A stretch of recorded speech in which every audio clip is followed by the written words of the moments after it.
தச்சங்குறிச்சி ஜல்லிக்கட்டு போட்டியில் பல்வேறு மாவட்டங்களில் இருந்து 600 காளைகளும் 320 மாடுபிடி வீரர்களும் ஆர்வமுடன் கலந்து கொண்டனர். மாடுபிடி வீரர் துணை முதலமைச்சர் சிறப்பு பரிசு மாடு வெற்றி பெற்றது. தமிழர்களின் வீர விளையாட்டாகவும் பாரம்பரியம் கலாச்சாரத்தை போற்றும் வகையிலும் ஜல்லிக்கட்டு போட்டி திகழ்கிறது. வழக்கமாக பொங்கல் பண்டிகையையொட்டி ஜல்லிக்கட்டு நடைபெறுவது வழக்கம். தமிழகத்தில் முதல் ஜல்லிக்கட்டு மற்றும் அதிக ஜல்லிக்கட்டு போட்டி நடைபெறும் இடம் என்ற பெருமையை புதுக்கோட்டை மாவட்டம் பெற்றுள்ளது.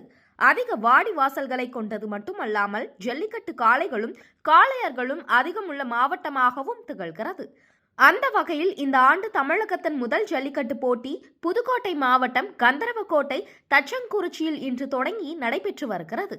புனித விண்ணேற்ற அன்னை ஆலய திருவிழா மற்றும் புத்தாண்டையொட்டி இந்த ஜல்லிக்கட்டு போட்டி நடத்தப்படுகிறது. தச்சங்குறிச்சி ஜல்லிக்கட்டு போட்டியை அமைச்சர்கள் ரகுபதி, மெய்யநாதன் ஆகியோர் தொடங்கி வைத்தனர். புனித விண்ணேற்பு அன்னை ஆலய திருவிழா மற்றும் புத்தாண்டையொட்டி இந்த ஜல்லிக்கட்டு போட்டி நடத்தப்படுகிறது. தச்சங்குறிச்சி ஜல்லிக்கட்டு போட்டியை அமைச்சர்கள் ரகுபதி, மெய்யநாதன் ஆகியோர் தொடங்கி வைத்தனர்.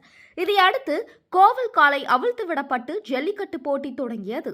இந்த ஜல்லிக்கட்டு போட்டியில் பல்வேறு மாவட்டங்களில் இருந்து 600 காளைகளும் 320 மாடுபிடி வீரர்களும் ஆர்வமுடன் கலந்து கொண்டு மாடுபிடி வீரர்கள் சீறி பாயும் காளைகளை மடக்கி பிடித்தனர்.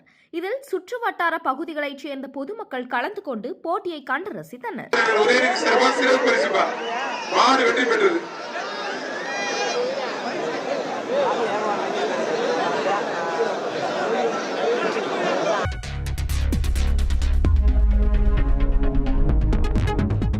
செய்திகளை உடனுக்குடன் தெரிந்து கொள்ள வேதா நியூஸ் டைம் சேனலை சப்ஸ்கிரைப் பண்ணுங்க.